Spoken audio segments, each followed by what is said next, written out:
fatores genéticos e ambientais associados. Pode passar. As características do TDAH: desatenção, hiperatividade e impulsividade.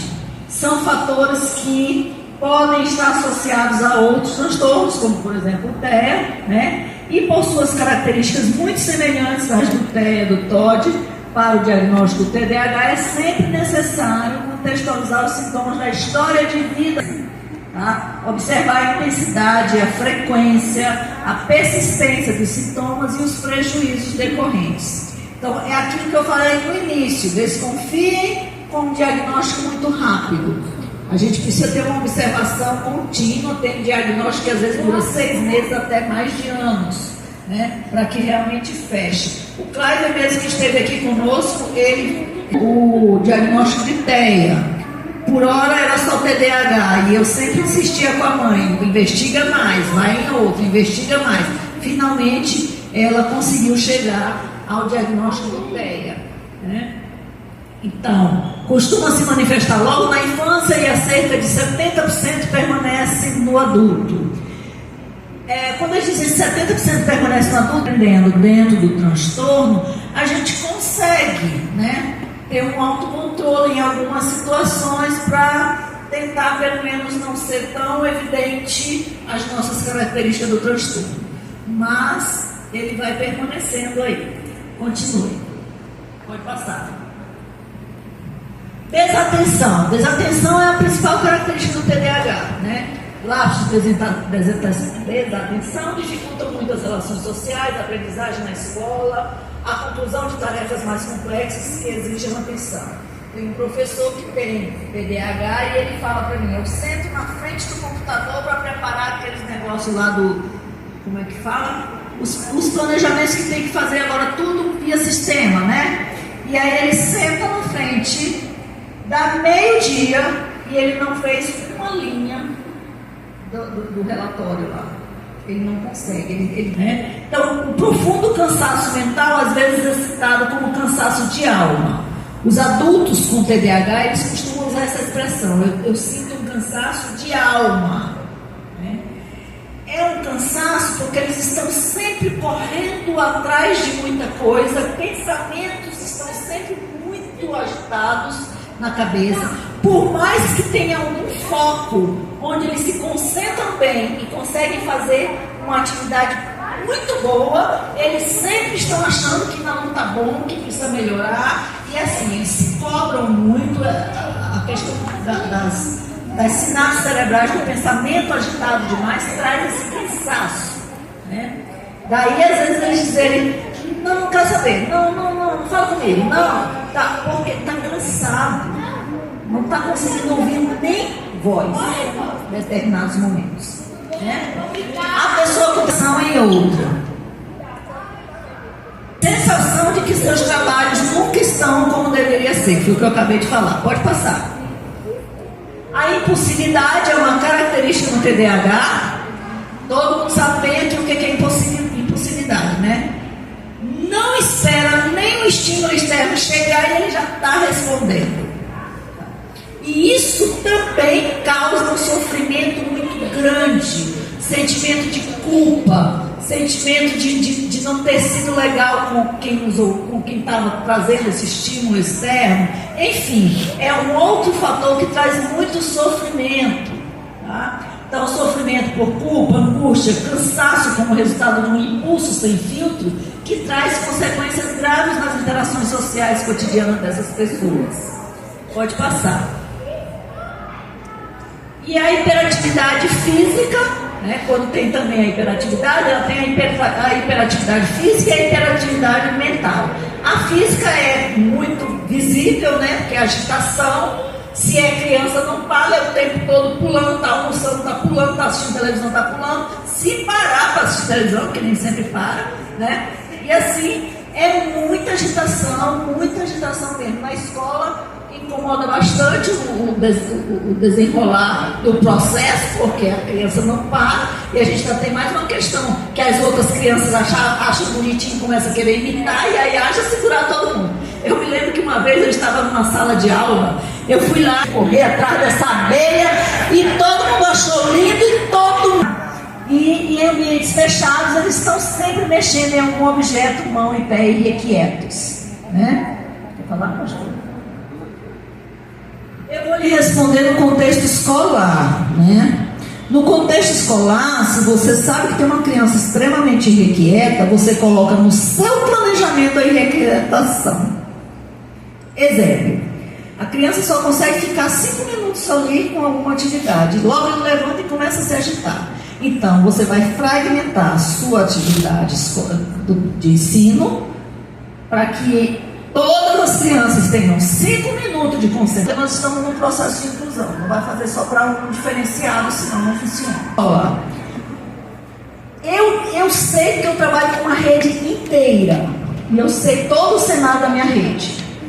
Tem gestores e gestores, tem professores e professores. Meu filho tem direito de estar na escola e está aqui entregue, eu só busco na hora da saída, não quero nem saber. Não interessa se é só um turno ou se é um integral, que é pior ainda, né? E aí, quando a gente consegue ter acesso com essa mãe para explicar para ela que não é uma questão do direito educacional, mas é uma questão do direito de conforto da criança. Porque chega a ser cruel você segurar uma criança com TEA e TDAH, que tem um índice muito agitado durante um horário inteiro de uma escola. Chega a ser cruel. Então é uma questão de conforto da criança, tá? Em relação a você cobrar de um adulto que é TDAH, né? A gente tem que verificar a quantidade de atividades que estão sendo solicitadas. Exemplo, se você quer que ele realize 3 atividades, dê um comando por mês. Deu o primeiro comando, ele realizou essa atividade e você passa o segundo. Tem que ter um pouco de paciência, lógico, porque às vezes a gente passa diversas tarefas para outras pessoas e elas executam com facilidade, enquanto outras não. É um comando por vez. Se ele não faz nenhum acompanhamento e você tem uma liberdade para chegar até ele, encaminhe para um acompanhamento, porque às vezes a questão dele tomar um remédio, questão medicamentosa. Ele é um psiquiatra, tomar uma medicação que ajuda a acalmar um pouco mais o excesso de pensamento, essa sobrecarga que ele tem, para que ele consiga manter o foco. Então a gente tem essas duas possibilidades: você tentar atuar reduzindo a quantidade de comandos e verificar se ele está em acompanhamento. 3, né? Pois é, então é isso. É isso. Com TEA também isso funciona bem, de dar o comando. Inclusive, semana passada eu dei uma formação para as professoras do Projetéia, que é operacionalização da BNCC. A gente pega cada conteúdo da BNCC, que tem inúmeros objetivos dentro de um só, e dividir eles em pedacinhos de comportamentos. Transformar objetivos educacionais em objetivos comportamentais, né? E aí a gente consegue fazer todo aquele conteúdo, aquele objetivo da BNCC, só que ela de forma bem fragmentada. E isso facilita bastante. Exato, porque, por exemplo, uma criança com TEA que tem extrema dificuldade de entender a comunicação e comandos, né, instruções, se você disser assim: você está com sede? Bebe água. Ele fica te olhando, porque ele não sabe nem quais são os passos para beber água. Aí ele fica te olhando, e se você fica insistindo, bebe água, ele pode até se desregular. Aí, nós dividimos isso em pequenas etapas. Por exemplo, pegue um copo, abre a tampinha, ensina como é que abre, leve até a boca, agora bote o copo na mesa. Pronto, eu peguei um objetivo geral, beber água, e dividi em pequenos comportamentos. Isso funciona muito, tá? Então, os adultos, aos poucos, eles desenvolvem certo autocontrole, já falei sobre isso, né? E é claro que eles não vão ficar pulando mais no sofá, mas as pernas podem ficar muito inquietas, onde eles estão ali, tendo que ficar parados, e eles têm uma tendência a querer estar sempre buscando uma atividade física diferenciada, como se eles estivessem buscando algo que realmente atendesse à hiperatividade deles. Ok? Pode passar. E na hiperatividade mental, essa chega a ser dolorosa. Por quê? Ele sabe que ele precisa fazer uma tarefa de concentração, mas ele não consegue parar os pensamentos. Não é perceptível para a sociedade, mas é muito sofrida para ele. traz um turbilhão de pensamentos ao mesmo tempo, dificulta o sono, interrompe o diálogo o tempo todo, foi o que o senhor falou, muitas vezes desviando os assuntos antes da sua conclusão. Isso dificulta muito a sua interação social.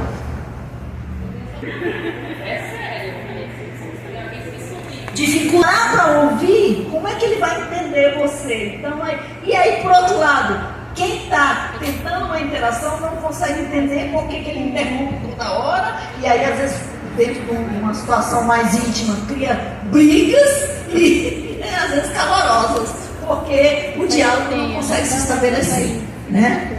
Então, o adulto com TDAH que percebe que ele já está tendo inúmeros prejuízos sociais, o ideal realmente é o tratamento, é as terapias, é a medicação.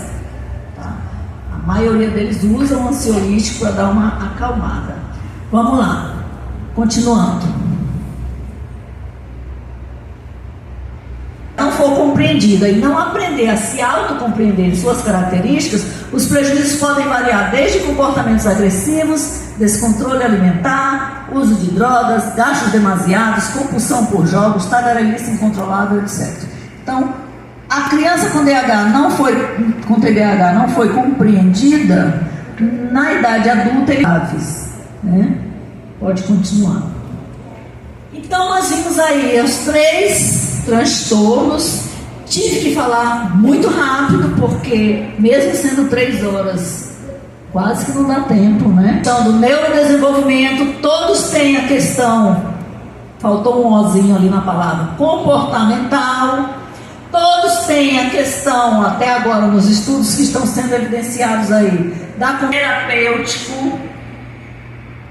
Eu disse que o TEA não tem remédios, mas eu coloquei entre parênteses terapêutico individual e familiar, no caso do TOD. O TOD, geralmente, o bom terapêutico, ele vai chamar a família junto, né? Todas as famílias, de todas as pessoas que têm esse transtorno, precisam de um tratamento terapêutico, no mínimo de um psicólogo.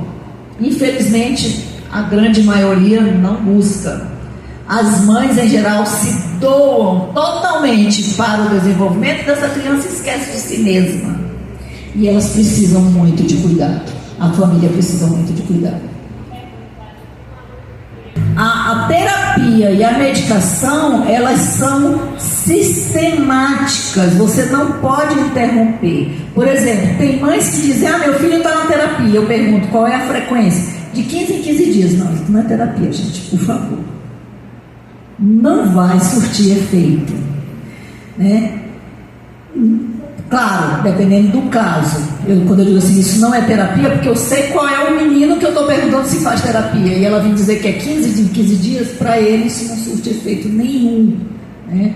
Então, tanto a medicação quanto a terapia, à medida que isso vai desenvolvendo algumas habilidades nele, minimizando alguns comportamentos disruptivos, essas coisas, eles podem ir reduzindo até tirar. Agora, nós temos esse sistema caótico de saúde, que quando o menino chega aos 11 anos e 12 anos em ponto, ele recebe alta, tendo ou não condição realmente de alta. E aí dá essa queda terrível, que às vezes nem se recupera mais.